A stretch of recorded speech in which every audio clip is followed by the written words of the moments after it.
That's so good. All right, so I'll tell you, the question leads us into this, right? When it comes to moms, you know this, moms have a lot going on, right? Moms wear all sorts of things. There's all sorts of things happening with moms all the time. And if you compare moms and dads, let's just be honest, fellas, moms do a lot. Am I right? I just set you up. All of you should have agreed right now. Come on, fellas. Like, moms, they multitask. They do all sorts of things. And parenting is hard, but they're carrying all sorts of different things along the way. Now, a few years ago, I love this. Some of you have seen this clip before. But there is a guy, his name is Professor Robert Kelly. He's an expert in South Korean politics, which again, you care very much about right now. And the vast majority of people in the world didn't know who he was at the time. And he does this BBC interview. And he becomes extremely famous because in the middle of the interview, something really interesting happens. And I love talking about this. Let's watch this clip. It's happened all the time. The question is, how do democracies respond to those scandals? And what will it mean for the wider region? I think one of your children has just walked in. I mean, shifting sands in the region. Do you think relations with the North may change? I would be surprised if they do.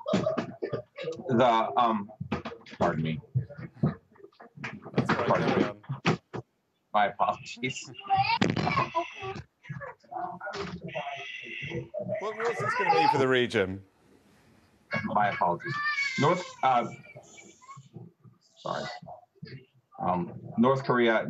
South Korea's policy choices on North Korea. Like a little time after that, there was a group that came together. Jono and Ben was this group. And they said, you know what? If that same thing would have happened to a mom, the whole experience would have been vastly different. So let's just take a moment and let's process this through the eyes of if that moment would have happened to a mom rather than a dad. Let's watch this together. The question now is, how do people respond to their scandals? For the wider region, I think one of your children's just walked in, but I mean, shifting sands in the region, do you think relations with the North may change? It's unclear at the moment what effect former President Gun-hae's impeachment will have on the territories. Unfortunately, discontent in South Korea is not only related to President Gun-hae's administration. Okay. This is a major embarrassment for South Korea, who often criticises the North of corruption, and who now find themselves in the middle of a massive corruption case themselves. Sorry, you do look rather busy there. We can reschedule President Gun-hae is very likely to face jail time too. Okay. I would argue, in an attempt to make an example of her. Right, so what does this all mean for the future of South Korea? So the future of South Korea really hangs in the balance. Oh my God, is that a bomb? And it'll be interesting to see how the North reacts to this new shift in power. Indeed. Well, this certainly has been... sorry, your husband is... I anticipate there'll be more to come from this region in the next few months. Kate Wordsworth, you're obviously busy. Thank you so much for your time. All right, let's find this sock then. Am I right, though, ladies? Am I right? Yeah, like, you get it. You get it. Like, moms do so much. In fact, we just say it this way. Moms wear a lot of hats, don't they? And they don't just wear, like, one thing at one time. I don't get this about my wife. But she was doing a lot of the photo booth stuff out there all week, and the women's event decor, all this kind of stuff. All the while, we had 3 kids. Or we still have them. They're all here.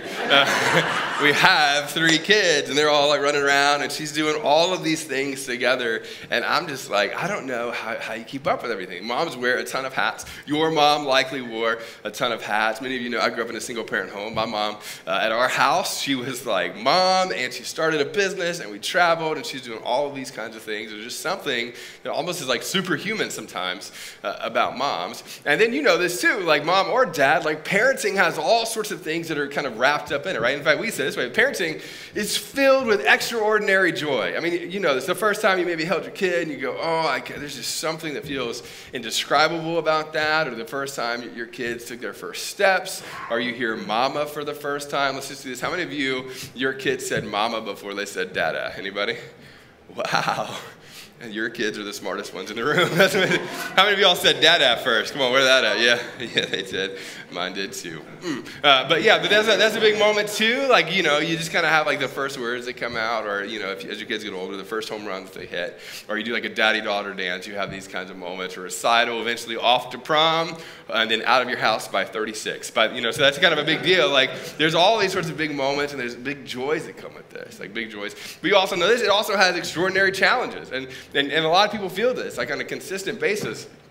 You know, as much as parenting is beautiful and wonderful and you love it, and as much as your parents likely loved you, there's extraordinary challenges that get wrapped up in this. Some of you have like the tantrum stage, and I mean anywhere from birth to 18 years old. That can happen. You have all this sorts of things. You have moments where like you have heartbreak for them. I'll never forget, somebody told me one time, they're like, puppy love is real to puppies. You know what I mean? Like it's kind of a thing. And so you're like 7th grader comes home and a broken heart for the first time, and you feel the weight of that. And some of you dads are like, and that's when I bought a shotgun. Like there's a little bit of that, you know. Like, there's all sorts of kind of like challenges and struggles through that as well. And then you can almost go a couple of layers deeper. Some of you dreamed about being a mom from the time that you were a little girl, and that was like, you know, that was a quintessential thing. Like you're excited about being a mom. That was it. And you became a mom, and then you got into it, and you're like, oh, is there more? I don't know. What else do I do? Is there this, or is it only this? Is it only this for the next 18 years? And what do I do on top of that? And then some of you, now if you're really honest, you might not say this out loud. You probably wouldn't say this to your kids, but some of you had jobs before you became a mom.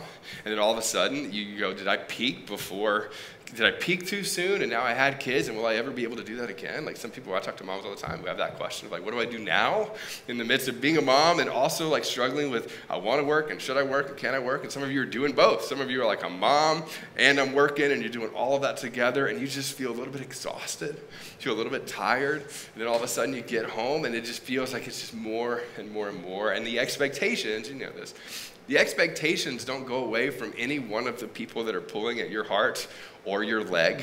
You know what I mean? Like, that's just a thing. Like, it just grows, and the expectation gets bigger and sometimes more dependent.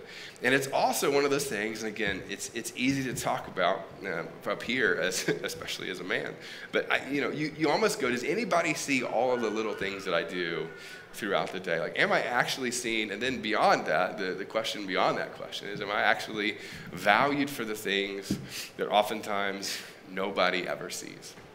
And this is true of dads too, but I will say there's something about moms that oftentimes, because of your intuition, because of what you see and sense and experience, it can feel like a lot of the time, and it can be like, does anybody just quite see? And Mother's Day, everybody sees it, right? But then the rest of the year, like on a random Tuesday in February, like, am I actually seen and appreciated, not just in a thank you way, but like actually valued in what I do? And so a few years ago, I came across this article. It sounds weird, but I actually read quite a bit of mommy blogs, trying to understand like the thought process around that. Maybe don't tweet that, but yeah, there's a little bit of a, that was my takeaway. And I came across one of these quotes that I thought was so fascinating. So I'm going to read it out. Some of you may resonate with this, and some of you may go, oh yeah, like I felt that before. But here's what it says. Her name is Nicole. She's a phenomenal writer, but she says it this way. It all began to make sense.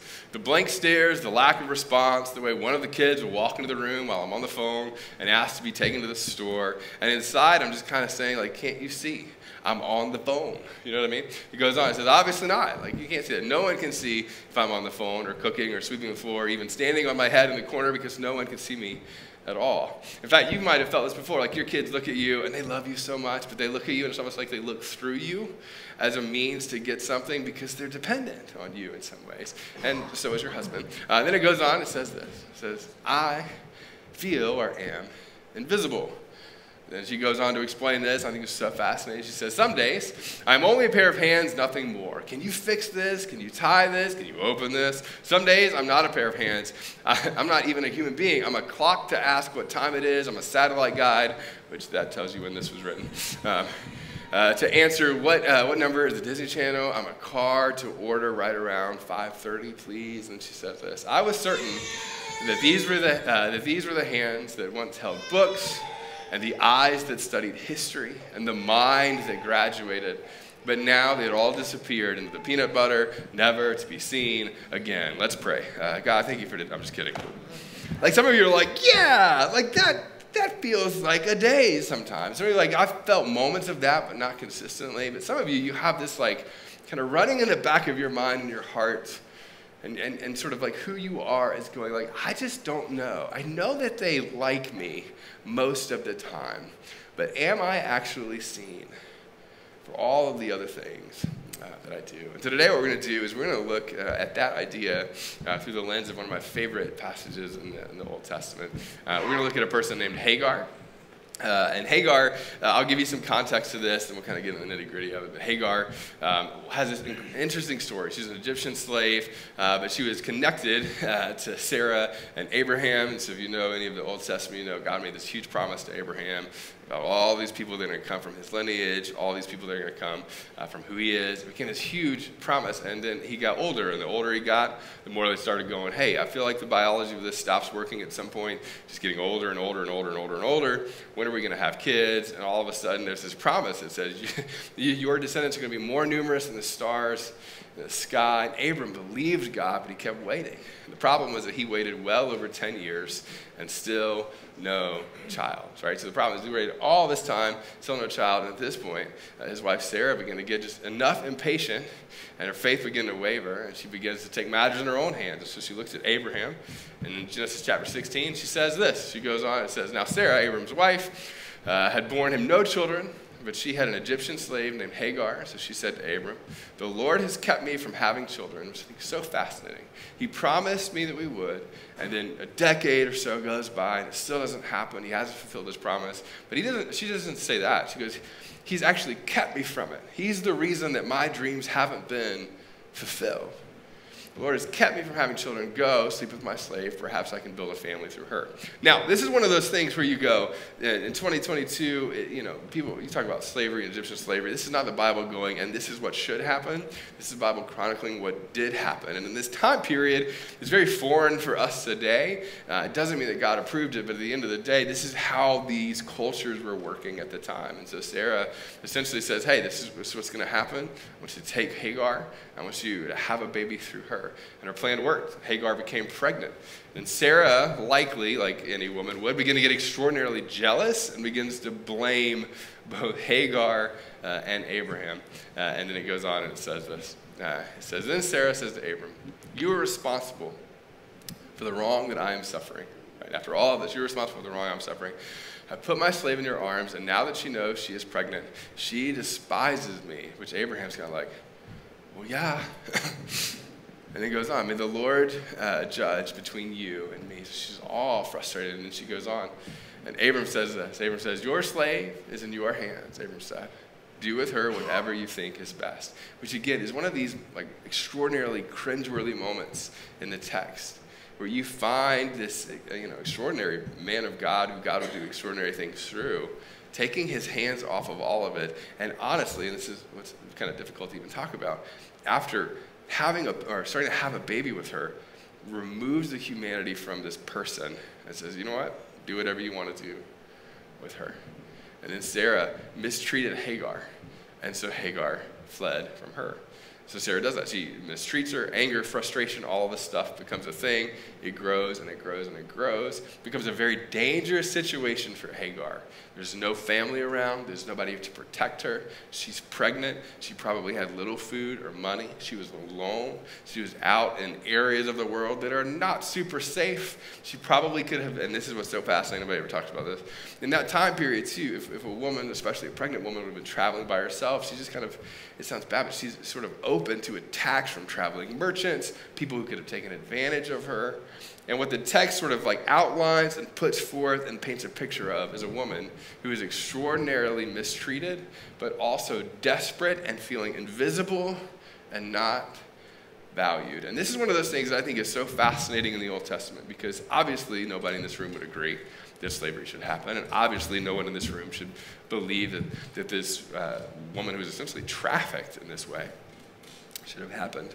And in the most painful of circumstances, in the most difficult suffering for her, as a pregnant woman going out now on her own and alone, what we find on the other side of this is the beauty and the power and the presence of who God is in the midst of suffering and pain.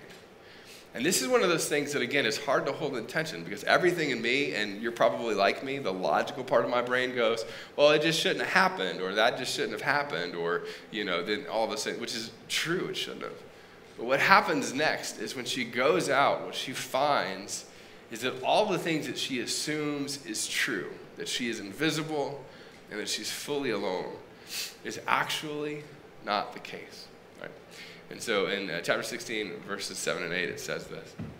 In the midst of all that, The angel of the Lord found Hagar near a spring in the desert, and it was the spring that is beside the road to Shur. Now, let me say this too, if you're also anything like me, anytime the word angel pops up in the Bible, I'm just not sure what to do with it.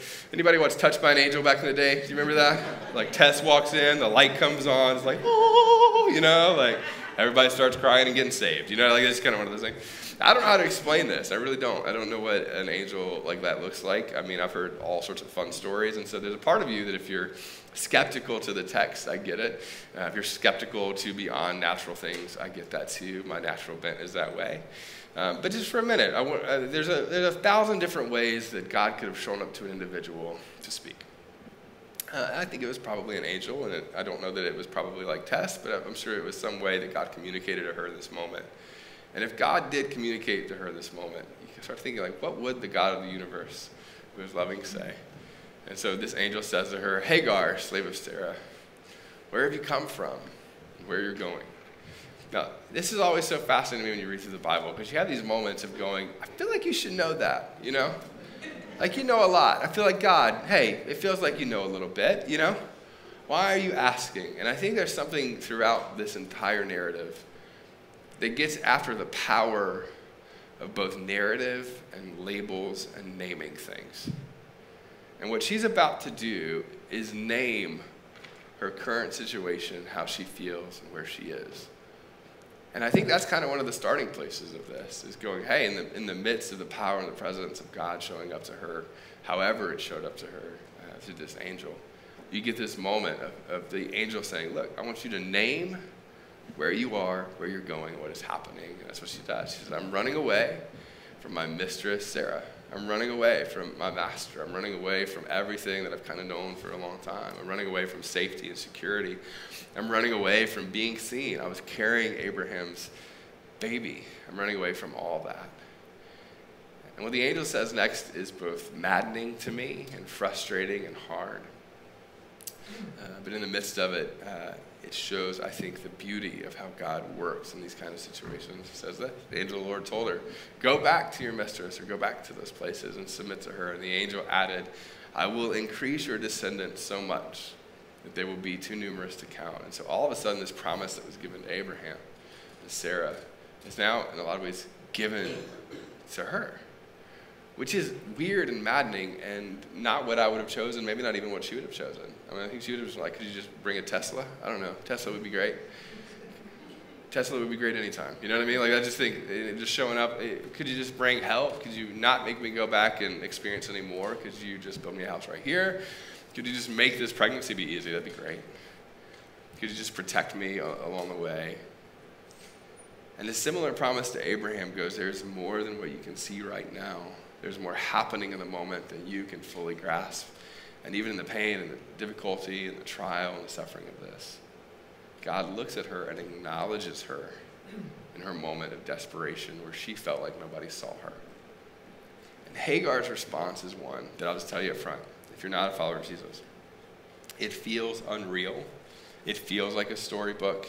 It feels like a Disney movie. It feels like all of those things. And on the other side of it, when you recognize the pain and the suffering and the struggle in it, it's actually extraordinarily powerful and a person who stands in strength in this moment. Hagar says this. She says, so she gave this name to the Lord who spoke to her. You are the God who sees me. I have now seen the one who sees me.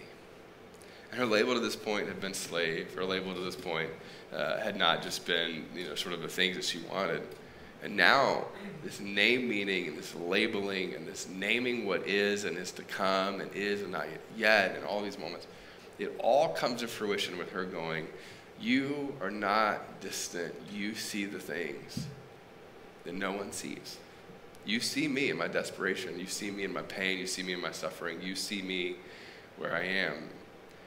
And you see me beyond the label that I was given as a slave, in desperation, running away. Now, in some ways, this is far-fetched from where you are, right? You're likely not a slave running from anything. You are in Dublin, Ohio, here on Mother's Day, and some of you won gift cards to a flower shop. It's a little different. But what isn't different is the principle. And the principle is is that there are labels that we ascribe to ourselves, labels that get ascribed to us, things that we get put on ourselves, things that we wish that we could reject and oftentimes struggle to. There are situations of suffering and pain, things that we don't know how to fix, things that we often feel like failures and uncertain about, all these kinds of things. And at the end of this, as much as culture and as much as even times people we love and who love us deeply label us one thing and it becomes the one thing that we are and take on, the truth is that you are valued beyond the label that you've been given. Even if you don't feel valued by everybody else who looks at you as the label that you even hold to or even are given, you are valued beyond whatever label that you put on yourself. And you're valued because you just are, because you're just a human being, because God made you and he made you in his image and he loves you in the midst of every bit of that. And some of that feels like a Hallmark movie, and some of that feels like a big, like, Nicholas Sparks hugging thing, and all the guys that are just like, could we just, oh my gosh, like, I totally get all that. And at the end of the day, it's also just true. That in the moments when you feel like a failure as a mom, or as a dad, or as a parent, at the end of that, isn't a God who goes, you should just do better and do this. It's a God who goes, you are fully valued and seen for who you are. You are mine. In those moments when you go like, I've done this, and your whole list of things that you've done outweighs any of the things that anybody ever even noticed. It was all done in private. And you end your day and you just like, I did all of this. Not even a thank you, maybe a thank you for all of it, but they don't even know all of those kinds of things. Nobody sees me. At the end of the day, there's something beautiful about the God of the universe going, you're valued beyond your label, and I see the things that are unseen. Some of you carry a deep amount of pain, and nobody knows. Some people don't even know how you carry pain. Some of you are leaders in the room. You're extraordinary leaders. You're such great leaders. And as you carry this, you know this about leadership. So much of leadership is learning how to hold and carry pain. And nobody really knows the pain that you've carried. And you go, I don't even know how to share. And it's like God goes, I see the things that are unseen. I see you carrying what you carry. So as a bottom line, and then we're going to wrap up here in just a second, and we're going to wrap up a story in a minute, but this is the thing I hope we remember. Dad, mom, no kids, single, human beings in the room, and that's this, that God's heart is extended to all of us, right? And it's extended to those he sees, and that's every single one of us, right? Now, I phrase it this way because I think there's a piece of us, especially those of us who are skeptical like me, who might assume like the logical piece of this might be true, that yes, if there's a God and that God exists and he's all-knowing, then of course he sees all things, which is true. And that's not at all what I'm talking about. It's the heart of God that reaches out and is extended to you, and he sees it. It's not that he just knows everything that you do. It's that his heart is extended to who you are, and he sees that. Like, I could tell you the stats of my son's baseball practices for the last few weeks, because Dick's Sporting Goods has an app called Game Changer, and I totally keep up with it. I'm the only parent on the team who does. It's also T-ball. And that's a different thing than seeing how he did, seeing all of the check boxes, all of that, and then describing the joy that I feel watching him have joy playing something. That's a different thing. The God of the universe doesn't have like just a checkbox of all the things that are unseen that you do, that you accomplish, that you aspire to, that you want. His heart is extended to you with joy for all of those things that are both seen and unseen. So I read you that big long thing by Nicole Johnson, and at the end of this sort of passage that she has, she talks about how she went through all of this struggle. Like, I had all these ambitions, I had all these things, I felt like I put parts of my career on hold, or I at least felt held back in certain areas of my life because I had kids. I don't know, maybe you would admit to that or not. Like, I could run faster if I didn't have these children who didn't appreciate me, like whatever that is. Like, and she has all of these thoughts around this. And then she describes this moment where she's at lunch with some other moms, and one mom in particular who had taken a trip to visit all of these like beautiful places, specifically lately some of these cathedrals, and she hands her a book. And the book is about all these cathedrals, many of which she had visited on this trip. And the inscription on the book, and I'm going to read this to you, the inscription on the book said this: "With admiration for the greatness of what you are building when no one sees." And I didn't know this until I read this article, and then I actually found parts of this book because I thought it was so interesting. But you think about some of the most powerful and beautiful sort of images of these types of cathedrals. I mean, let me just put up a picture of this. Like, you see these kinds of things all the time. And there are things that we know who built them, and there are things that we know, like, who ascribes to that particular work. But what's so interesting about these cathedrals is if we went around right now, maybe there's one or two history buffs in the room who know everything. But outside of you, right, most of us could not name someone who would have worked in these kinds of cathedrals. And then you say, like, pictures like this, which is, like, so beautiful of, like, the ornate art and the way that these are painted. And some of you could talk about, like, Michelangelo, or, like, these kind of moments where you go, yeah, there's that thing. But, like, all of the other ones, right? All of the other things that you've seen. And the cathedrals that have these moments where you go, like, there's this whole picture, and you see the whole picture. But when you get to the detail of whatever this thing is, like, what is this thing? Somebody took time to make this thing. And she tells this story, and it's a fable, but she talks about how this really rich man came into one of these cathedrals as it was being built. And there's a guy carving out this little bird in this small little section of this wooden part in the cathedral.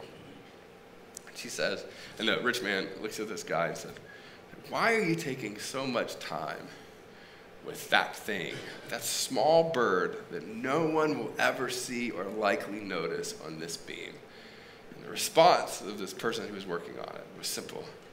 It says, "Because God sees that thing." And I'll tell you this, for those of you who are moms in the room, and this is kind of a thing that some of you it's bigger than others, some of you it's smaller, some of this is a thing that floats in the back of your mind, just running in your operating system.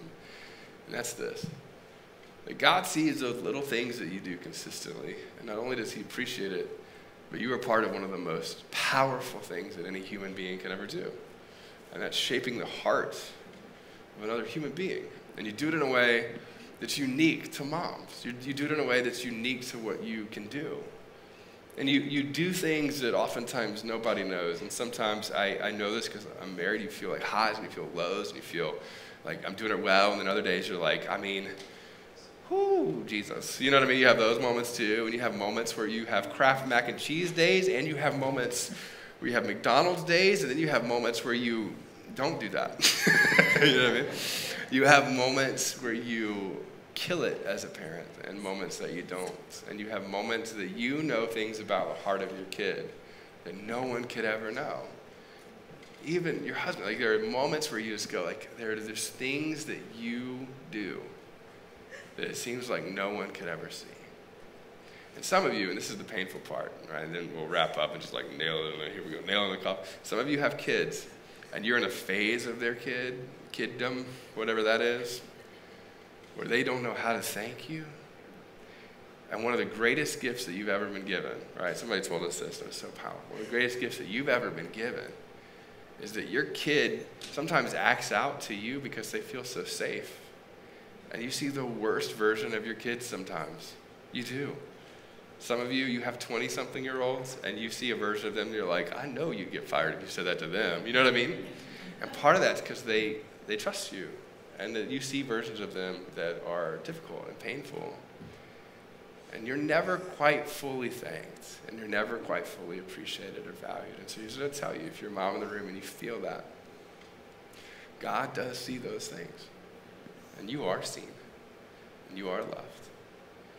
And some of you in the room, you go, I think I talked about this earlier, I feel like I put so many things on hold to do this.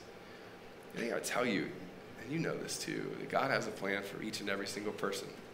And part of your story has been motherhood, and that's fantastic.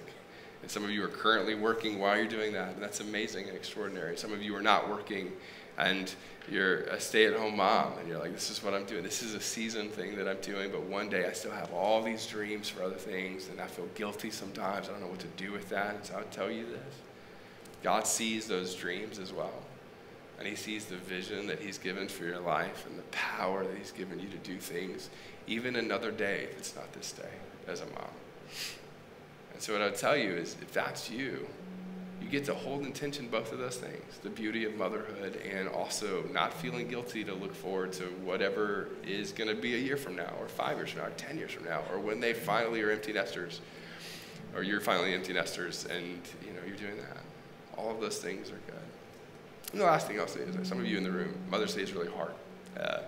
It's hard for a lot of people, and some of that's because of infertility, or some of that's because of losing a mom this year. And Mother's Day just hits different for so many different people. In fact, we actually didn't go to church. We never went to church on Mother's Day or Father's Day in our home. We just rarely ever did it because of the emotions that surround all of that. It was tough. And I totally get that. And some of you have a deep desire to be a mom, and you're not exactly sure what that is yet. And you're praying, and you're believing that God will give you a baby in whatever form that looks like, and that's tough too.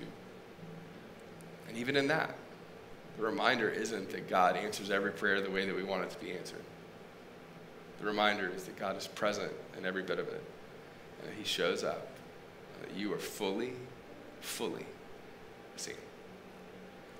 So here's what we're going to do to wrap up our time. I don't do this a ton. In fact, I rarely ever do this. But what I want to do today is, if you're a mom in the room, I'd love for you just for a minute to stand up, if you would. Go ahead and stand up. You're not going to be by yourself. I know we have more than one because I gave away 2 gift cards. So that's great. It's great. Now, some of you in the room, if people that you go like, hey, when it comes to faith, like I'm there. I feel like I've processed that, and that's great. And some of you in the room, you go, I kind of know what to do with all this. I have all these questions about faith and all this sort of stuff. But here's what I know that's true of most of us, right? Even if you don't know what to do with all of it, most of us know some version of how to pray. And if you don't know how to pray, I can just tell you, you just get to talk to God. It's great. So we're going to do this together. What I'm going to ask you to do is, as you see moms around you, right, just for a second, I'm going to ask you to do this. I'd love for you to come up behind one of them, and I'd love for you, I know this is going to be kind of weird, I'd love for you just to like put your hand on one of the moms around the room, right? So dads, other people in the room, just go ahead, come around, moms in the room, stand around, make sure everybody's kind of got somebody standing around. You go ahead and stand up too. We'll just everybody stand up, find a mom, go ahead, put your hand on a mom. That's what we're gonna do, right? And I'll tell you why we're gonna do it this way, right? I'm gonna tell you why we're gonna do it this way. There's something really powerful about a group of people believing and agreeing with each other for certain things. So I'll tell you what, we're going to pray together, right? I'm going to give you just a minute to pray over whoever it is that you're around. You don't have to pray out loud. Just kind of pray in your mind, like whatever it is that you want to pray for them. If you want to pray out loud, you can. But I'm going to give you just like 30 seconds or so to pray whatever you want to pray for them. And then what I'm going to pray over every mom in the room is this. I'm going to pray that you would rest in the fullness that you are seen. And I'm going to pray that in the midst of all of the uncertainty and questions and things that you wish that are not yet, that you find the power and the presence of God in the midst of it. And I'm going to pray that you get glimpses of the difference that you're making, even in the smallest ways. And so I'm going to give you about 30 seconds right now just to go ahead and pray for whoever it is that you're around, all the moms in the room. And I'll come back and I'll pray for us in just a second. So go ahead and begin to pray for those moms.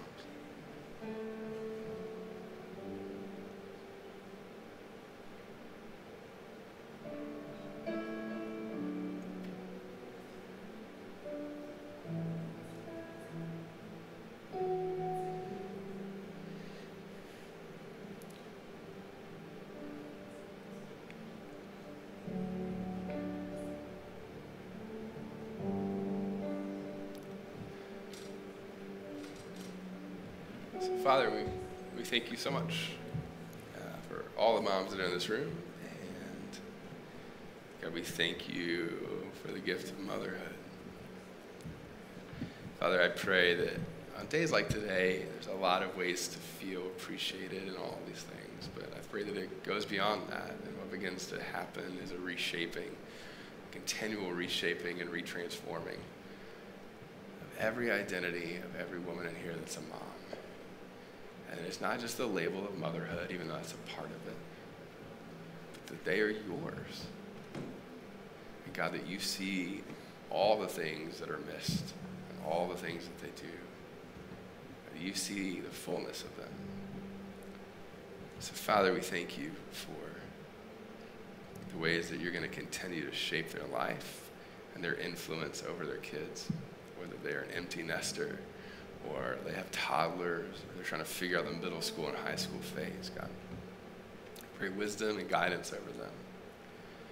God, I pray for the moms in this room who are working and trying to figure out how to balance it all, and what does that mean, and how do they do it, and sometimes the guilt that they feel in both directions on that. I gotta pray that you would relieve them of the expectations, and that they would find rest kind of deep in their soul in both of those spaces, and find strength from you in both of those spaces.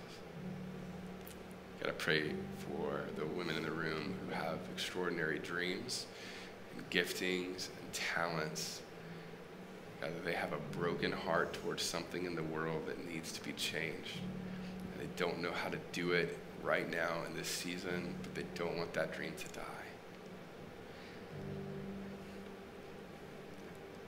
Father, I pray that you would just continue to pour fuel on that. And that you would move in powerful ways to birth those things that should be in the world through these women. Whether it's this season or the next season. And you would remind them that it's not over and that there's even more to come. Father, we thank you so much for these things. It's in your name we pray.